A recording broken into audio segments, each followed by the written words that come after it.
안녕하세요. 모커리 한방병원 김일승 원장입니다. 봉침 치료는 벌의 침에 들어있는 봉독을 추출해서 정제한 후에 근골격계 질환을 치료하기 위해서 한방에서 많이 쓰고 있는 침술의 한 종류입니다. 봉독은 고대 이집트 의서 그리스 문화에도 등장할 만큼 오래전부터 사용되어 왔는데요. 아마 사람들은 우연히 벌에 쏘였을 때 아팠던 곳이 낫는 것을 경험하고 봉독이 치료에 쓰일 수 있다는 것을 자연스럽게 알게 되었을 것 같습니다. 오늘은 인류가 수천 년 전부터 사용한 이 봉독에 대해 과학적으로 확실히 밝혀진 바를 바탕으로 봉침 치료에 대해 꼭 알아야 할 4가지에 대해서 말씀드리겠습니다.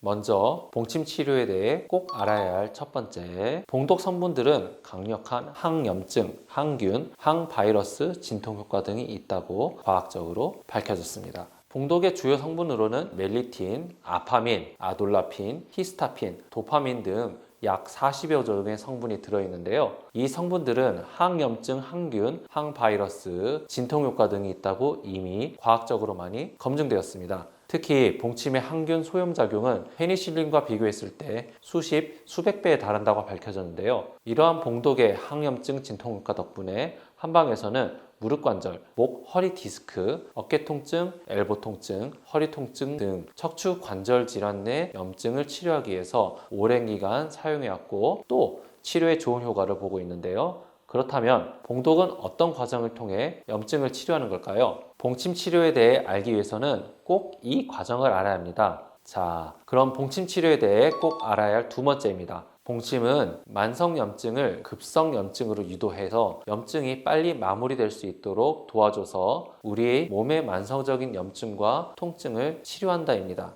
염증이라고 하면 보통 나쁜 거 아니냐라고 많이들 생각하시는데 사실 급성염증은 좋은 거예요. 만성염증이 나쁜 거죠. 우리 몸에 손상이 생기거나 외부로부터 균이나 바이러스가 침입하면 우리 면역 시스템이 스스로를 보호하고 복구하기 위해서 급성염증을 일부러 일으킵니다. 가령 여러분이 손을 베서 다치면 벌겋게 되고 붓고 아프고 진물나죠. 이런 게 바로 급성염증 반응이에요. 이런 급성염증 반응이 없으면 우리 몸이 보호되지도 않고 손상이 회복되지는 않습니다. 급성염증은 보통 며칠 이내에 끝나며 길어야 몇 주 안에 마무리되는 것이 정상입니다. 그런데 우리 몸의 저강도의 손상이 지속적으로 생기고요. 이게 해소가 되지 않으면 급성염증이 끝나야 하는데 끝나지 않고 만성화됩니다. 이렇게 염증 상태가 오랫동안 계속되면 정상세포가 염증 물질에 오랜 기간 지속적으로 노출되면서 조직이 손상되고 맙니다. 무릎 관절염이 오랫동안 지속되면 연골이 다 닳아서 없어진 이유가 바로 이것이죠. 봉독은 이처럼 만성화된 염증 부위에 급성염증을 유도하거나 염증 과정이 단기간에 잘 끝날 수 있도록 도와주는 기능을 합니다. 봉침을 맞으면요, 급성염증 반응이 일어나서 2, 3일간 정도 맞은 부위가 붓고 가렵고 아픈 증상이 나타날 수 있는데요.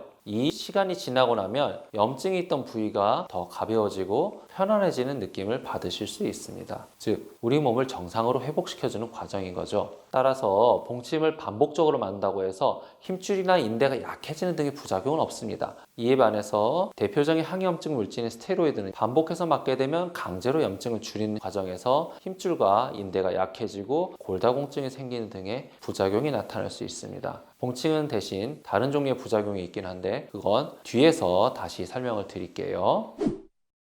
급성염증을 일으켜 염증과 통증을 치료한다니 참 신비로운 물질 아닌가요? 봉침 치료에 대해서 꼭 알아야 할 세 번째, 봉독은 현대의 의학이 다 밝히지 못한 무궁무진한 가능성을 지닌 물질이다 입니다. 봉독 안에는 멜리틴을 비롯해서 수십 종의 성분들이 들어있는데요. 봉독은 이 성분들에 대한 의학적 가치가 아직 충분히 다 밝혀지지 않은 어마어마한 잠재력을 지닌 물질입니다. 가령 봉독은 앞서 말씀드린 항염증 효능뿐 아니라 면역 반응을 정상화시켜주는 면역 조절 기능도 갖고 있는데요. 이에 따라 퇴행성 관절염뿐 아니라 면역 체계 이상으로 발생하는 자가 면역 질환인 류마티스 관절염 치료에도 효과가 좋다는 연구 결과들이 나오고 있습니다. 또 봉독의 멜리틴 성분이 암세포를 제거하고 증식을 억제하는 효과가 있다는 연구도 발표되고 있습니다. 이처럼 봉침의 의학적 가치는 아직 세상에 다 밝혀지지 않은 것으로 보이는데요. 따라서 앞으로 연구를 통해 봉독의 의학적 가치가 하나하나 드러나게 되면 봉침을 훨씬 더 다양한 분야에서 많이 사용할 수 있을 것으로 보입니다. 그런데 아까 봉침도 부작용이 있다고 말씀을 드렸었는데요.